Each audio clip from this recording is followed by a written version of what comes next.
alpha or whatever they call them these days. Okay, hold on. We're gonna have to redo this. Actually, you're breaking up a lot. Am I breaking up a lot? Is that better? Yeah. Your mic's like cutting in and out. I don't know if it's your connection or It's probably my connection. Wouldn't be surprised. we're gonna have to start over. We're gonna have to try again because it was just like I was It was trying bad. to. Yeah, I couldn't. Yeah. Okay. Let's start that over. All right.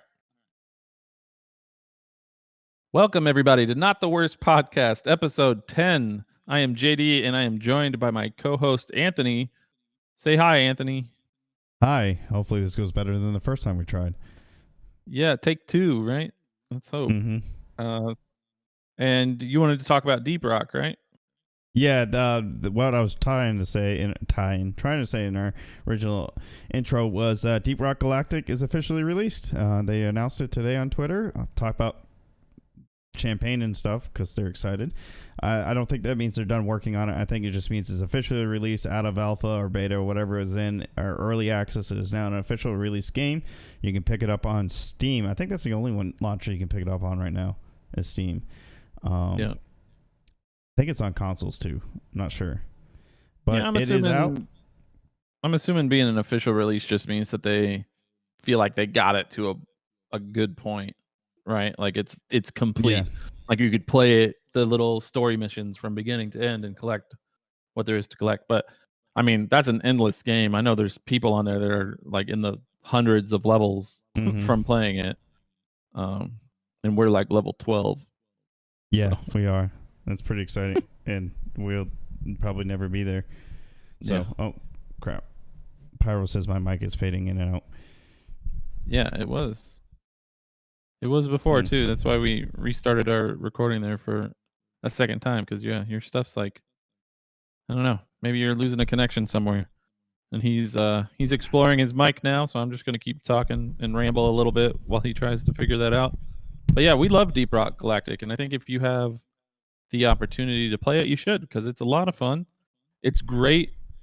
It's a great co-op game, right? So if you've got a couple of friends that are just looking for something to do on a Friday night, everybody grab a drink and step up to your computer and play some Deep Rock Galactic, because that's what we did and we had a blast. Yeah, it's a lot of fun. I enjoy it a lot. How you feeling? You secure with your mic situation there? I guess I don't really know what's causing the issue because I haven't touched any of my settings. So unless it might be just internet connection today is an issue. Well, let's hope it's not too bad. I mean, it seems better now than it was the first time around. So I think we'll be all right. So let's jump into our topics. Yep. The first one's going to be, and like JD said, I was going to talk about this one because I'm more excited about it than he is. And I'm probably going to have like what those nostalgic glasses where you think something's really cool when you're younger and then you probably play it now and you're like, holy crap, this sucks. But Tony Hawk's Pro Skater 1 and 2 remakes. It says remakes. So I don't know if it's remasters or remakes. Well, remakes probably just means, like you said, they're building it from the ground up. They're not just... Yeah, I think they're trying to distinguish it between because like you said, with the nostalgic glasses, I think if you were to go play Pro Skater 1 and 2 now, like the original games, you would do that. You would be like, this is awful. How did I ever enjoy this? Mm-hmm. Yeah. But I think that's why they're trying to, because I've seen some people call it remakes and some people calling it remastered. They're trying to differentiate that to say we're building this on a new engine with new graphics and new lighting effects and stuff like that. So yeah. And that's what I think is cool. Mm-hmm. I never really played the Tony Hawk games. I was never really into games like that, like not just skateboarding, but like the snowboarding games or the biking games. Yeah, I don't know. They just I could never really get into them. But if these are being remastered and they're being released on PS4, Xbox One, and PC, I'd probably try it out. I think just to be like, hey, now I know what this game is like on a better system.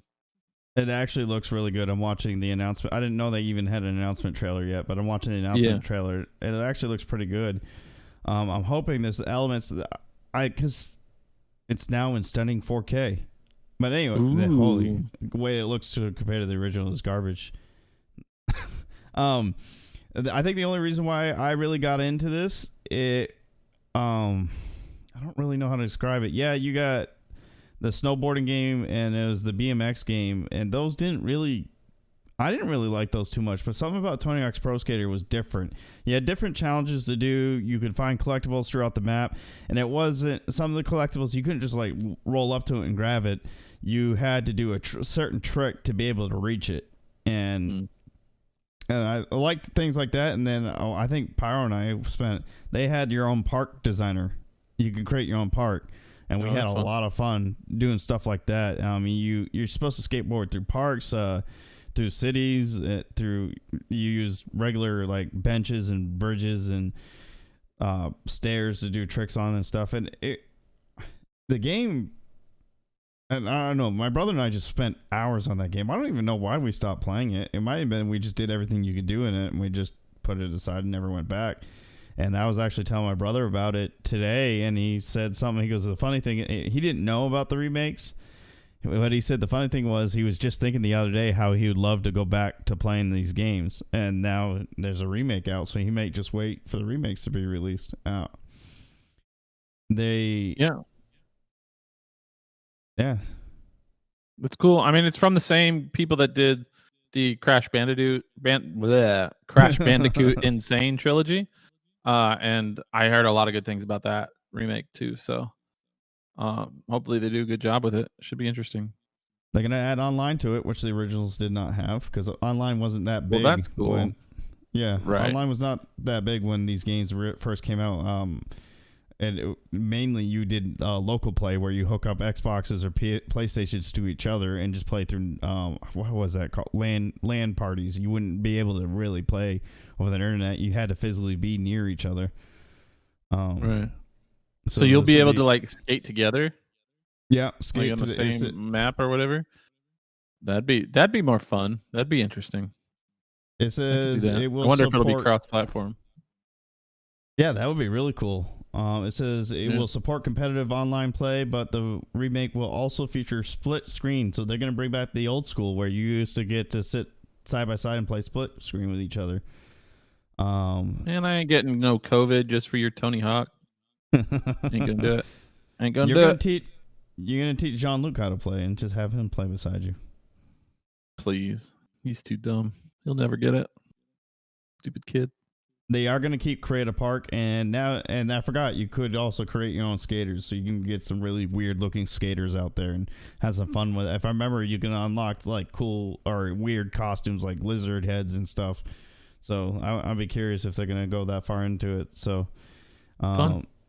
Yeah, so it looks like they're going to stay true to the originals and with obviously some modern updates like online play and obviously better graphics. They say it's going to be in 4K, which is leaps and bounds better than what it was when it originally came out. I think it came out originally on the Xbox and PlayStation, the original Xbox and PlayStation.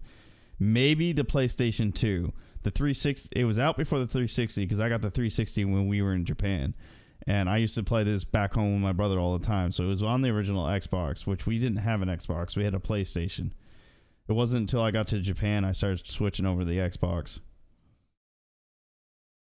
So it'd be really cool. I was going to say, it looks like they're going to make it, like it's not like they're remaking one and then remaking two. They're basically remaking them together. Yeah. And letting you like jump in and out of each game, which is neat. Which is cool, because then you'll just be able to go. You won't have to like play through one and then get to the other. You can just jump into what you want to jump into, which is pretty cool. Yeah, and we JD and I talked about this before we got into the podcast. The soundtracks, if anybody's curious, my brother said, I actually don't remember the soundtrack that much from Tony Hawk's. And it may be just because it's been so long since I played it. But they said the original soundtrack, for the most part, will be back with a few songs that they couldn't get licenses to come back. So it sounds like the original soundtrack, as much as they could, barring license agreements, the original soundtrack should be back. Most of the songs made it into the game. There's only a small handful that we just couldn't get the licensing rights for. So it's a pretty full soundtrack, and you'll get to hear your favorites like Guerrilla Radio is in there, Superman, which is kind of like the anthem of, I think I kind of remember Superman being in the anthem, being in all the Tony Hawks. is it a remake or is it a remaster? So they even went in the step to say and it's a remake. So they're not taking the old games and putting pretty graphics on it. They're building it from the ground up. They're going to try to stay as true as the originals while modernizing it. So if you guys are worried about that, there you go. Cool. Yeah. That's great. That'll be fun. And it's actually a good thing because I sometimes I appreciate when certain games are just remastered to look better than they were before. But then there's sometimes like, okay, remastering may not have been the best call. I would probably have preferred a remake, and it looks like they decided just to go with the remake this time around. Yeah, I just, there's some games that I love, and I love being able to like play it, but I don't know, like remasters don't capture my attention usually. No, Because if it's a game that I really, really liked, and I see it being remade, and I'm like, oh, I could do that, then I start playing it, and I'm like, yeah, I've done this. I played this. I remember this. Like it's not nearly as fun the second time around, So yeah, I appreciate they're completely remaking it. It's probably better. Yeah, and I agree too. Yeah, like my brother mentioned a while ago, they're remastering the Crisis series, or at least the first Crisis game, which is weird. Which is weird because back when Crisis first came out, it almost killed every single computer it was loaded on if you tried running on anywhere close to max settings. Yeah. And so, I had the original Crisis on my computer, and it still looks really good. So yeah, it's not even that old. Like, how old is that game? Like Tony Hawk's Pro Skater is like 20 years old. How old is Crisis? Yeah. At least 10. Can't be that old. I played it when I was in Japan, so.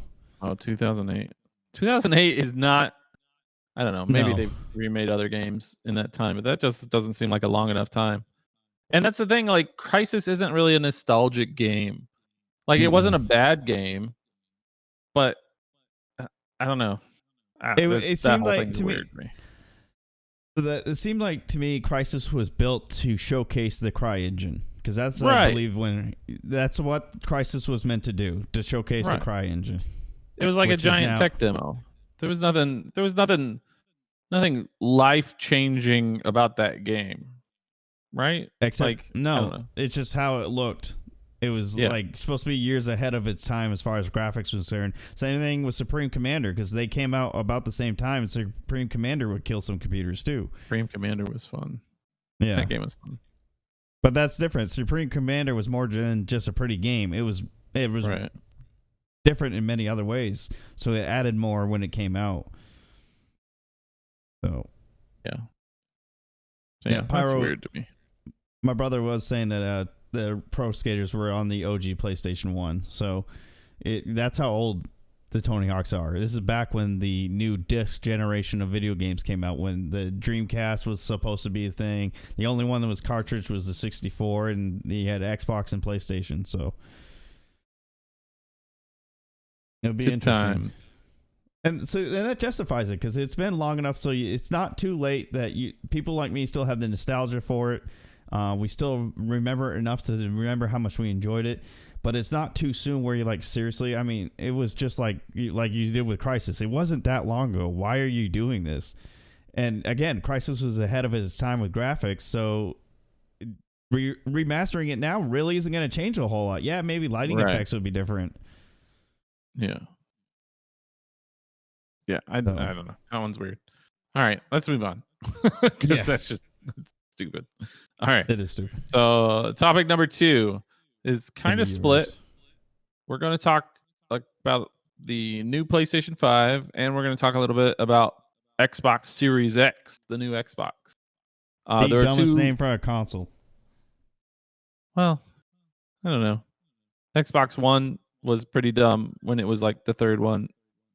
Oh, I think my Xbox just turned on. I was just saying, did your Xbox just turn on? You still got the Kinect hooked up to it? Yeah, I guess it did. I guess it did just turn on. You're talking about funny. Me? Are you talking about me? Yeah, he's like, say my name again. Let's go. That's funny. Well, so let's talk about PlayStation first. The news with the PlayStation 5 is that Unreal Engine 5 showed off a kind of a tech demo from Epic Games, showing off their new Unreal Engine 5 engine.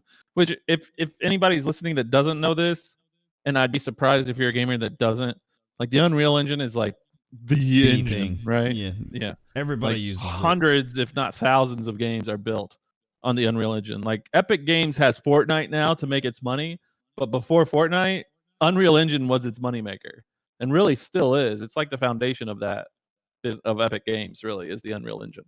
So having a new one coming out, they have to make it great, and it looks awesome. There's a video of it, and we'll have links in our descriptions and stuff. And the video just looks amazing. It's There's awesome beautiful. lighting effects. Yeah, it's really beautiful. Well, So, and it's not going to be just on PlayStation 5. That's what they demoed it on, and I think the point was to demo it on the new consoles to show what it looks like. But it's going to be for Xbox Series X. It's going to be PC. It's going to be mobile games and everything, because that's usually what they do. I'm glad you said that. I was going to point that out. That when JD says the Unreal Engine is on everything, it is on everything. There are mobile games out there that run the Unreal Engine. So if you played a game, you played the Unreal Engine at some point, no matter what platform you've been on. Yeah. Well, you might not even realize just how many things are run on that. And the cool thing about getting the new engine isn't just that new games going forward will be built on it, but your old games can be updated to it too, right? So if something's currently on Unreal Engine 4, it can be updated. I think Smite is on Unreal Engine 3. so maybe Smite could get an improvement by upgrading to 5. So it's very cool. They did say that it's not quite ready. Apparently it's going to launch late 2021, so it's going to be like a year after the consoles come out. But I imagine that's when we're going to start seeing the best games for the new consoles, is when they're being released on this engine.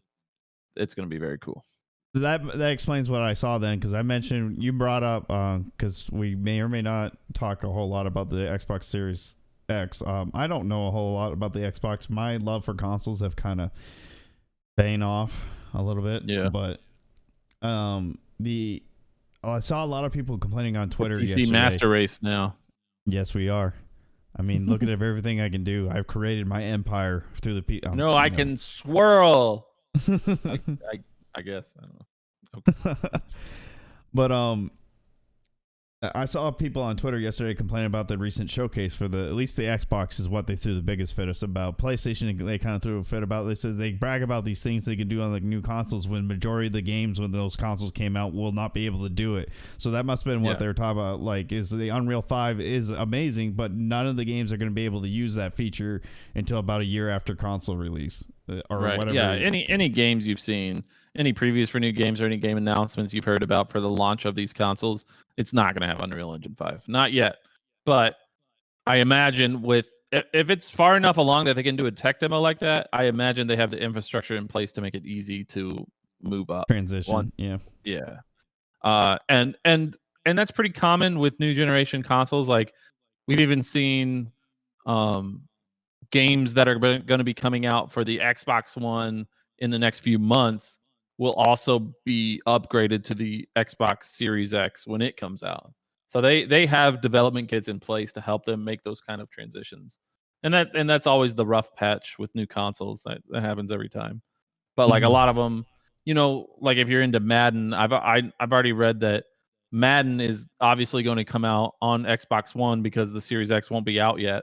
But if you get it on Xbox One, then you can get a free upgrade for your Madden on the Series X. It's like what they did with Battlefield 4. Battlefield 4 came out at the tail end of the Xbox 360, and then you can switch over if you wanted to the Xbox One. Yeah, exactly. And that stuff's pretty common. It's because it's kind of rough for a lot of these developers who have been working on these games for years just to release it in the last few months before a brand new console comes out. That kind of sucks. Yeah, so then everybody's like, why am I going to buy it on this old console? Except for the few diehard. Right. There's a lot of guys that do get in gaming nostalgia, and they like keeping their whatever. Some kids, the Xbox One was their first game console, so some may want to. They're getting. You never know.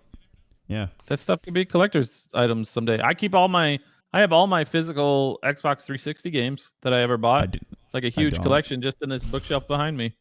I kept them all because, and kept them all at the protest of my wife many times too. By the way, because I don't know, maybe they'll be worth something someday, or maybe I'll feel nostalgic and want to dump them out. My kid was pulling them off the bookshelf the other day, and I was like, "Holy crap! I remember that game!" Like Tom Clancy's End War. Do you remember that game? I loved that game. Oh, That game was awesome. It was like the first one to like use like voice commands and stuff like that. Oh man, which that was game so and much fun. actually, the voice commands actually worked really well in that game. I remember that. Yeah. It was actually fairly smooth considering it was one of the first games to do something like that. Right. Yeah, it was very cool. You could be like playing. You know. Yeah, I'm sorry. Like I mean, I'm gonna get no, distracted. yeah, I don't want to go off on a tangent about Tom Clancy games, because then we'll talk about Ghost Recon Advanced Warfighter, which was an amazing game that they have never been able to replicate ever. No, but never mind. We're moving on. We'll save that for another episode, maybe someday. Yeah, maybe we'll have to rant about the golden age of Tom Clancy games, like Splinter Cell. Ooh, the original Splinter Cells. Yeah. Oh, the first like two of them, and then there came Chaos Theory, which was not as good, but it had the multiplayer, which was revolutionary at the time. Yeah, that's crazy. Now they do that kind of multiplayer all the time, but it was awesome. That sparked that YouTube series that somebody used the Chaos Theory multiplayer to do, kind of like a Red versus Blue, but for Splinter Cell, where there was two different agents and they were idiots. So it was like a spy versus spy kind of thing with Splinter Cell. So sounds about right. Yeah, I remember that. I can't remember what it was called. I'm going to have to look it up. But before we get on the tangent, which is actually fitting because the last topic we're going to talk about is going to bring us to a nostalgic moment. We're going to use it, so it's kind of fitting. We're already slipping into nostalgia with video games. But the last thing I was going to say is I remember what a lot of people complain about with the new consoles is a lot of the games are going to be still playing at 30 frames per second, and they're saying, okay, why are we still at 30 frames per second at console games? That's one of the things, and a lot of diehard it is dumb, and a lot of console fanboys get really upset because the PC gamers hold that over. Let me play my game at 60 plus frames per second. Oh man, I have to turn it down from 100 frames per second to do 80 frames per second. Man, that's rough. Yeah, and the consoles. I mean, my PC wasn't even that expensive, and I literally am over 144 frames. Like my monitors are only capable of supporting 144 frames, so I have to cut it back.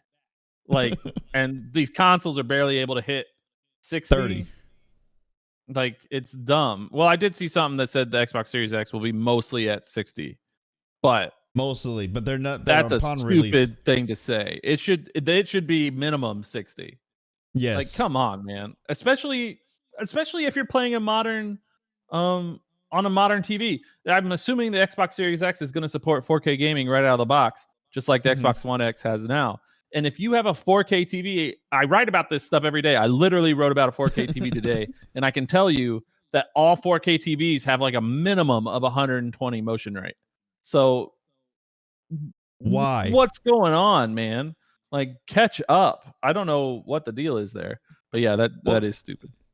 And that's what they were saying. Is like they're bragging. I guess the Xbox Series X and the PS5 were bragging about how they will be able to do 60 frames per second. But somebody I saw specifically tweeted says, "Why aren't the developers using it? Every game you announce is locked in at 30 frames per second. Why? If you have the ability to go above 30 and hit at least 60, why can't you do it? Why aren't they doing it?" And it might be because something like the Unreal, they just haven't had time to lock it in their games. So they're just gonna wait until a late year after console release and worry about 60 frames per second. So which, and that's true. It could be with Unreal that they're able to do that, but it's just that is pretty frustrating. I can totally understand why that would be frustrating. Let's talk real quick about Xbox since we're on the subject. Yeah, because we didn't really talk about the Inside Xbox thing. I kind of wanted to talk about it last week, but when we were recording was like a day before it aired, so this is pretty late in the news cycle for Xbox, but so last Thursday they had an Inside Xbox that was specifically about showing off the new games coming out for Xbox Series X. Usually these Inside Xbox things aren't this advanced. One of the main things they did was show off all the developers, and there are tons of developers working on Xbox Series X games according to this conference, which is great. They didn't show off nearly as many games as they have developers working on it, which probably just means stuff's not ready to be shown yet. COVID would have slowed But a lot of that down too, so that's probably not helping with being able to showcase anything right now. yeah.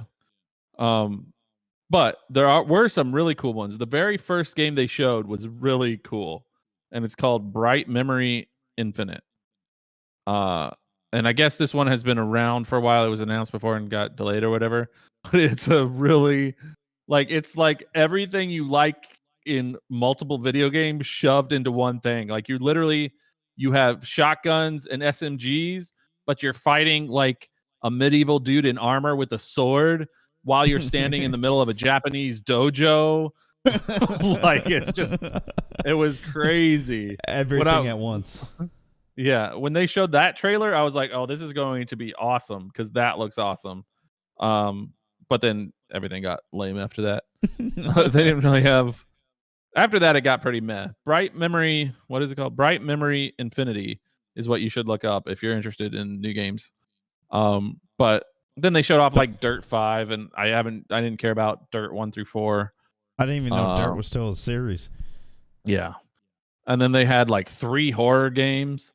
Like one of them was about being a vampire, and there was one called Scorn that is based on it's not an Alien game, but it's based on the same source material that the Alien was designed off of, right? If that makes sense. So like when I saw the trailer, I was like, is this an Alien game? Are we going on an alien spaceship to fight xenomorphs or whatever? It's not. It's a horror game that uses that same similar motif. So it looks cool if you're into horror games.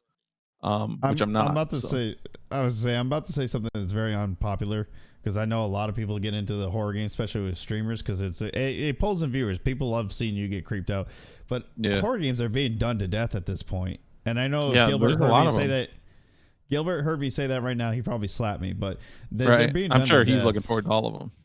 Yeah, and they don't. Not a whole lot seem original, so they seem like recycled material. Like I don't know how many games like Evolved are out now. You got Dead by Daylight. You've got the I can't even think of it right now. There's the games that there's killer. Like Predator Hunting Grounds. Yeah, is out, where you can be a predator and you have to hunt down a fire team.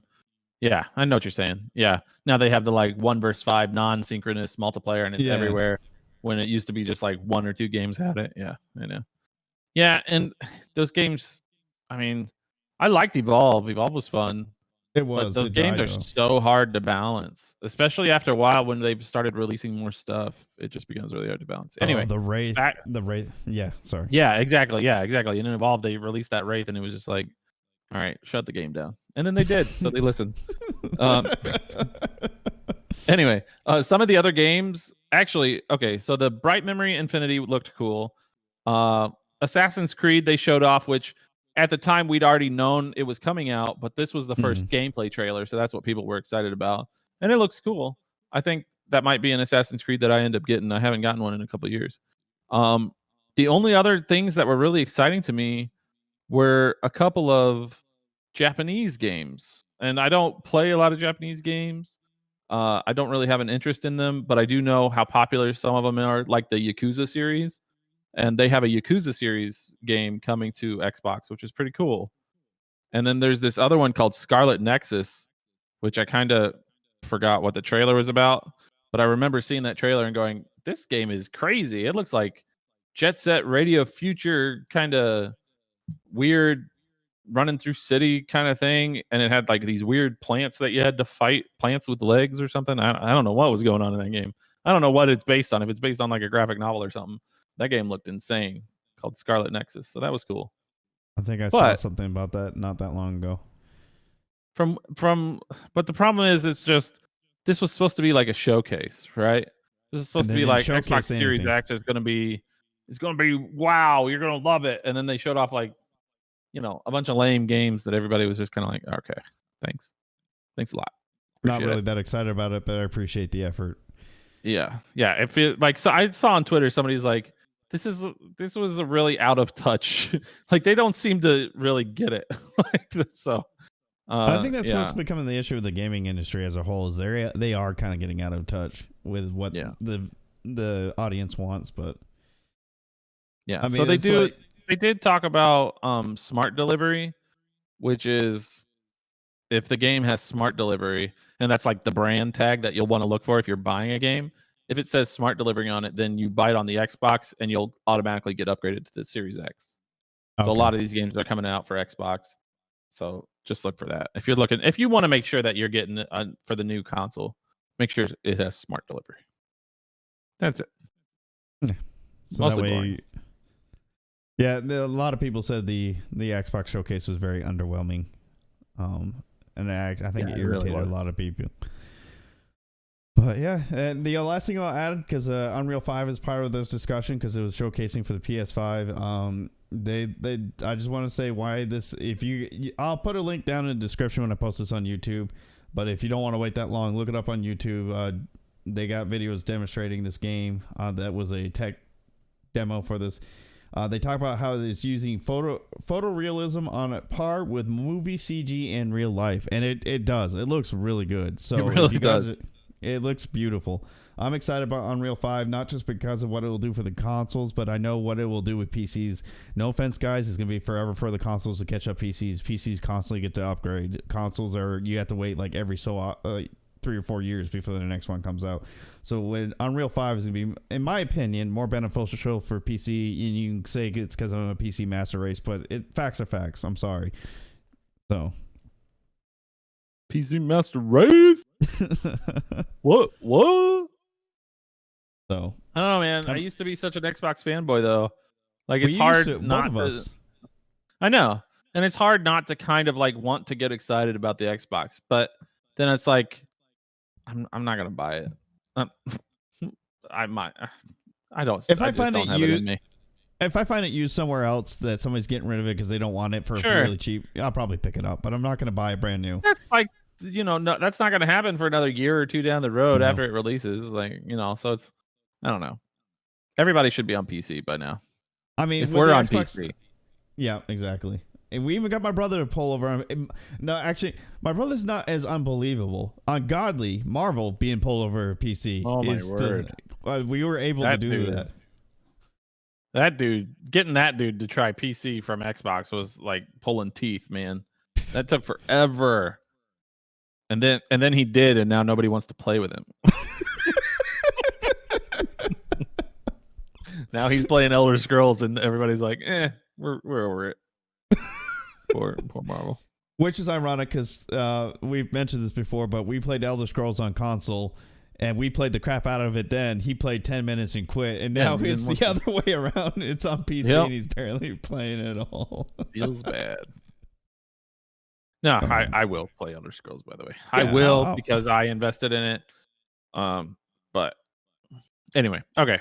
Yeah. Never mind. All right, moving on. Next topic. Tokyo Game Show. Before we get into the nostalgic part of this topic, I just wanted to talk real quick about this Kotaku article. So as you guys know, there's a thing called COVID-19. I know, big mystery. Nobody's really sure what's going on.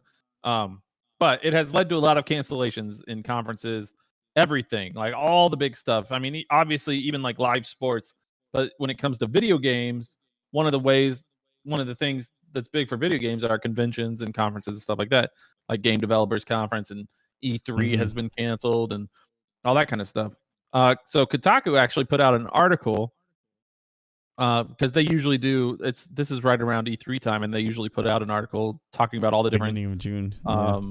Like Xbox and Sony and Nintendo and all the big companies, and it kind of highlights their schedules for E3. So this is just called their non-E3 schedule, and it has all of the sort of, I don't know what you would call it, like guerrilla conventions, like the underground convention. Like, these aren't real conventions or things people have done in the past, but it's stuff people are doing to compensate for the fact that they can't go to E3 and things like that. And so they have a list of all the ones that are going to air, when they're going to air, and what they're going to feature, and a lot of them are going to feature new games and new demos, and it's going to be where some of these companies that would normally do it at E3 show off their stuff. So we're going to put this link in our description too, and you should definitely check it out because this is going on all summer, and almost all of it is completely online. So you'll be able to check out all this stuff and see it all online and be able to get some interesting gameplay footage. If you're interested in the new consoles like we were just talking about, you'll be able to see new games from those. So just keep that in mind. It's very cool. I really like this article because I haven't even heard of some of these shows. So it really kind of puts it all in perspective. And actually, that being said, oh, go ahead. I was just saying this is probably a good thing because I'm sure we're getting to sound like a broken record. Say, hey, another thing's canceled by COVID-19. So instead of doing once an episode mentioning what's been canceled by COVID-19, now you just get a whole list and say, hey, what was supposed to be an interactive in-person view is now online. So now we just got it all on one link. We'll add it to the description of the podcast and for the YouTube video. So now, just because we don't want to say every week that one little thing has been canceled doesn't mean we're not gonna this week. Yeah. That's exactly what the reason why he's bringing this up is because that's exactly what we're about to do. Hooray! Tokyo Game Show has been canceled. It has, and it may not be a big deal. It may not be a big deal to a lot of our. It may not be a big deal to a lot of our stateside viewers because that's all 5 of them and listeners, but it's a big deal to us. 5 is being generous, I have to tell you. Based on the stats that I was looking at, 5 is pretty generous for our viewers. Right. I don't think a lot of gamers in the US care too much about the Tokyo Game Show. I always did, because it's usually a good way to see 1 or 2 interesting Japanese games that are coming out, especially role-playing games and things like that. But Japanese have a very different style of game in general for the most part. Right. So they got some very really different interesting style things. of everything. Yeah. And like, I mean, obviously people in the US, most of them weren't going to go to this live anyway. So it being canceled isn't a big deal. But for us, it does mean something, because when we lived in Japan, which we did for several years, we went to the Tokyo Game Show. We figured it out. You went twice. I did go twice. I did. Yeah. I went and once. And it was very cool. It was. I've never been a big fan of the conventions and the conferences and stuff. I always wished I could go more than I have, but looking up the Tokyo Game Show was pretty exciting to me, especially since Japan was such a foreign place. It was. Like, couldn't even find my way out of a paper bag in Japan. Like, I couldn't understand the language, couldn't read the train signs. So being able to even go to something like that was pretty fun. Especially because when you go there, like, it doesn't really matter if the game's in Japanese or not. A game's a game. Like, you can pick up a controller and play it, right? Anywhere in the world. So there's kind of a unifying aspect in that regard. In fact, we even got yelled at for playing a game. What was that game called? Coded Arms. Is that right? Arms. Yeah, it was It was like a shooter, and they had like the shooter consoles that you could go up and play with, and we just were like destroying people, and we tried to like play again, and like, don't stop. No. Just stop. We spawn camped. We definitely, like, on our first or second game, we were just spawn camping people. We could not understand what the announcer of the game was saying, but we could tell they were not happy the longer the game went on while we played. We could tell they basically were saying "F those guys" that just I feel like we revealed a weakness of their game that they had to like redesign. Shoot. Well, the whole purpose was to show off this game and how innovative and exciting it was, and then we just ruined it because nobody could have fun while we played. Yeah. It was just, it was 2v2, I think. They did you and I were on a team versus 2 Japanese guys. Yeah. And I think I was just gonna say, like, because it's not really, shooters aren't really as big over there as they were for us. So I think we just had more experience than the majority of the people that were trying it out. But it was still funny. It was funny. And it didn't help their spawns are linear. You knew exactly where they were. That's why it made it so. I don't think they even had spawn swapping. I think they were just trapped. It was a one set spawn for each side, and that's what made it so easy for us to do it. So and that was an issue for them. So they asked us to not come back. And I'm assuming they asked because they were speaking Japanese. They might have just told us to leave. Right. We had no idea what they were saying. We could just tell they were getting angry, like they were getting frustrated. Yeah. Yeah. Another game we played was 99 Nights. That was actually an interesting game. That was a cool game. I think I bought that game afterwards. We both did. Yeah. That game was a lot of fun. I remember playing that at Tokyo Game Show, and it was just like I'd never played a game like that before. No. I don't know. I didn't know at the time if those were like common in Japan and we just missed the boat, but that game in particular caught my interest and was a lot of fun. I wouldn't mind trying it again, but because I wasn't nostalgic, I got rid of all of my physical copies of the game. So Cool. The only one I kept was the original Halo because I'm like, this probably be worth something. But you know what happened? That got damaged and destroyed. Now it's on Steam anyway, so way to miss out. Way to miss the boat. It's been remastered too, so yeah. So Tokyo Game Show was pretty cool for us. It was it's one of the that was 10 years ago, maybe longer than that. 15, 13. I don't know. 13 or 14 years ago. Somewhere 10 to 15 years, I don't know. But it's still like one of those things that we remember, and it'll probably be one of those things I always remember. There are only a few things that I remember from Japan. I don't remember all of it, but that's definitely one of them. Tokyo Game Show was pretty awesome. It was a lot of fun. Getting to go was pretty neat. I specifically remember because JD and I went because it was the same year we went to the New Year's celebration in Tokyo. And the reason why it was just the two of us both times is our other friends, Gilbert and Marvel, were deployed to the Middle East. And so we're like, JD hit me up and goes, hey, there's this game show in Tokyo going on. It's the biggest one in the country. You want to go? Sure. I was like, why not? We like going to Tokyo in general. Now this just gave us another reason to go. So, and we were and this gamers. was actually like it wasn't like even where we normally go. Like we had to find a whole new stop to go find this convention center. But being a gamer and living in Japan, it's kind of crazy to not go to the Tokyo Game Show, even if you don't understand most of what's happening. We did go past Tokyo Disney to get there. I remember that too. Really? I don't remember that. I remember one trip we went on. We went by Tokyo Disney, and I saw an Asian Mickey Mouse, which was weird. So, yeah, I bet that would be weird. And then, it was a lot of fun, and like I still pictures show up on my Facebook every now and then. Originally, they were posted on MySpace because MySpace was a thing, and Facebook didn't exist. So they were on my MySpace, but when I got a Facebook, I moved all my photos from Facebook to MySpace to Facebook. So, yeah, I think back then Facebook was the closed off one where you could only get it like if you were in college. Yeah. So that's pretty much why we wanted to talk about Tokyo Game Show getting canceled, just to talk a little bit about our memories of going there.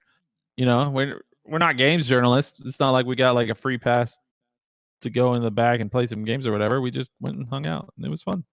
It was a lot of fun. Got some good food too, because it's Japan, downtown. Yeah, Tokyo. I mean, it was hard not to get good food in Japan. It's pretty good stuff.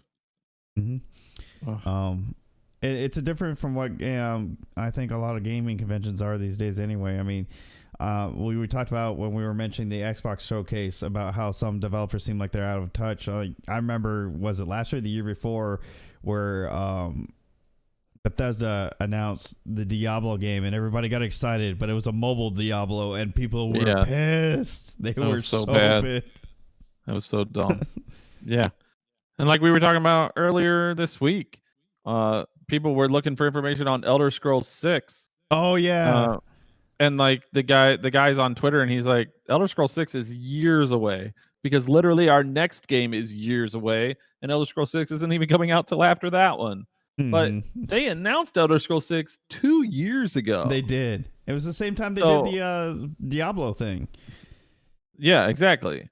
So it's like, it's just like imagining that Elder Scrolls 6 is like going to be 6 years away is crazy to me. They even had a cinematic trailer for it. It was like a view of the mountainscape or something. And yeah, I mean, it wasn't a whole lot though. It was just kind of like overlooking a continent, and then it had the title, and you were like, "Oh, yay, title!" And yeah, he kind of chewed that guy out too. He goes, since you apparently don't even know anything about Starfield, I am going to fail to meet your expectations. I was like, wow. Although, I'd love to see some info on Starfield because if it's as grandiose as Elder Scrolls has been, or like the new Fallouts were, and it's in outer space, like that would be awesome. I would love that. Really cool. So, all right, that's it for our topics for today. That concludes episode 10. Do you have anything you want to say for the outro? No, just like I said, like we say every episode, use hashtag NTWP and DM myself or JD on Twitter. Our links will be in the descriptions of the podcast site of your choice or YouTube, so check it out. I appreciate everybody coming on by today, and I really look forward. The videos are doing better. I mean, this week was only 6. The last episode did better, but they're consistently getting better, so we're doing something right, and I appreciate you guys' support. And if you guys enjoy or see any other topics, JD and I both have our professional lives and personal lives, so we can't always be watching the internet for stories. Sometimes things pop up, so if you see something that may be interesting, let us know. Pop culture, military, or video game related. So, and I hope everybody on Anthony's stream has really enjoyed my chest hairs, because I just realized they're kind of like poking out right here. So your lighting is amazing too, because you kind of look like your skin kind of looks like a tan army man color. So I'm rocking it. Hey, we can't all afford fancy 4K cameras for our videos.